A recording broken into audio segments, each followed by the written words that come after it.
Sa lalong madaling panahon, kinakailangang ipasa natin ang SOGIE Equality Bill. Kasi sa ilalim ng panukalang batas na ito, sinasabi natin na bawal ang diskriminasyon on the basis of sexual orientation, gender identity, gender expression, at sex characteristic.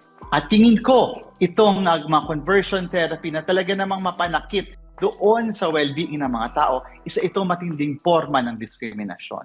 Kasi halimbawa kung ikaw ay nasa isang LGU kung saan mayroon ng anti-discrimination ordinance, empowered ang VAUSI to take on yung mga kaso ng violence against women, children, and members of the LGBTQIA community or yung mga tao na nakaranas ng stigma and discrimination on the basis of their SOGIE-SC.